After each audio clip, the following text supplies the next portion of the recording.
Chapter 23. "Save the sandwiches," Gloria Dump yelled to me. "Save the punch." "I got my dog pictures," screamed Sweetie Pie. She went running around, tearing them off the trees and the chairs. "Don't worry," she kept shouting. "I got 'em."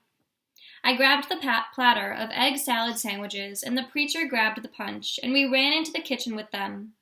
And when I got back outside, I saw that Amanda had hold of Miss Franny Block and was helping her into the house.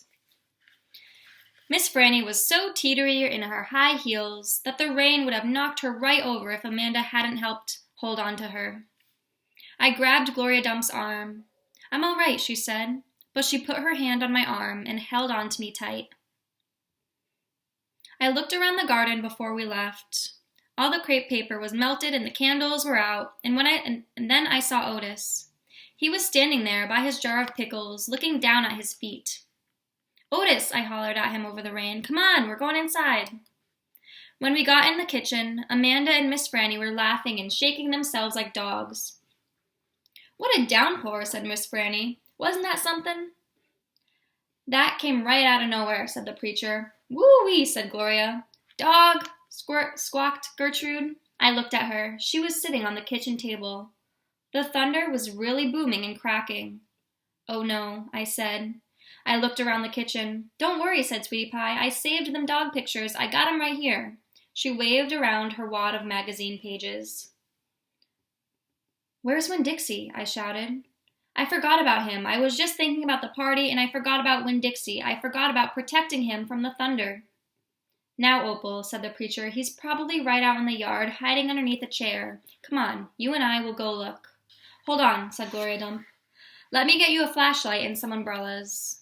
But I didn't want to wait. I went running out into the yard. I looked under all the chairs and around all the bushes and trees. I called his name real loud. I felt like crying. It was my fault. I was supposed to hold on to him, and I forgot. "Opal," I heard the preacher call. I looked up. He was standing on the porch with Gloria, and Dunlap and Stevie Dewberry were standing there too. "Your guests are here," the preacher said. "I don't care," I hollered. "Come on up here," Gloria Dump said. Her voice was all hard and serious. She shone her flashlight out at me. I walked up onto the porch, and she handed me the flashlight. "Tell these boys hey," she said. "Tell them you are glad they came, and that you will be right back just as soon as you find your dog." "Hey," I said. "Thank you for coming. I just gotta find Winn-Dixie, and then I'll be right back." Stevie stared at me with his mouth wide open. "You want me to help?" Dunlap asked. I shook my head. I tried not to cry. "Come here, child," Gloria Dump said. She reached for me and pulled me close to her and whispered in my ear. "There ain't no way you can hold on to something that wants to go, you understand? You can only love what you got while you got it." She squeezed me hard. "Good luck now," she called, as me and the preacher stepped off of the porch and out into the rain. "Good luck," Miss Franny called from the kitchen. "That dog ain't lost," I heard Sweetie Pie holler to somebody inside. "That dog's too smart to get lost." I turned around and looked back, and the last thing I saw was the porch light shining on Dunlap Dewberry's bald head. It made me sad, him standing on Gloria's porch, his bald head glowing. Dunlap saw me looking, and he raised up his hand and waved to me. I did not wave back. Chapter 24. Me and the preacher started walking and calling Winn-Dixie's name. I was glad it was raining so hard because it made it easy to cry. I cried and cried and cried, and the whole time I was calling for Winn-Dixie. "Winn-Dixie!" I screamed. "Winn-Dixie!" the preacher shouted, and then he whistled loud and long. But Winn-Dixie did not show up. We walked all through downtown. We walked past the Dewberry's house and the Herman W. Block Memorial Library, and Sweetie Pie's yellow house and Gertrude's pets. We walked out to the Friendly Corners trailer park and looked underneath our trailer. We walked all the way out to the Open Arms Baptist Church of Naomi. We walked past the railroad tracks and right on down Highway 50. Cars were rushing past us, and their taillights glowed red, like mean eyes staring at us. "Daddy," I said. "Daddy, what if he got run over?" "Opal," the preacher said. "We can't worry about what might have happened. All we can do is keep looking." We walked and walked, and in my head I started on the list of 10 things that I knew about Winn-Dixie. Things I could write on big, old posters and put around the neighborhood. Things that would help people look for him. Number 1 was that he had a pathological fear of thunderstorms. Number 2 was he liked to smile using all his teeth. Number 3 was he could run fast. Number 4 was that he snored. Number 5 was that he could catch mice without squishing them to death. Number 6 was he liked to meet people. Number 7 was he liked to eat peanut butter. Number 8 was he couldn't stand to be left alone. Number 9 was he liked to sit on couches and sleep in beds. Number 10 was he didn't mind going to church. I kept on going over and over the list in my head. I memorized it the same way I had memorized the list of 10 things about my mama. I memorized it so if I didn't find him, I would have some part of him to hold on to. But at the same time, I thought of something I had never thought of before, and that was the list of things. Couldn't even begin to show somebody the real Winn-Dixie, just like a list of 10 things couldn't ever get me to know my mama.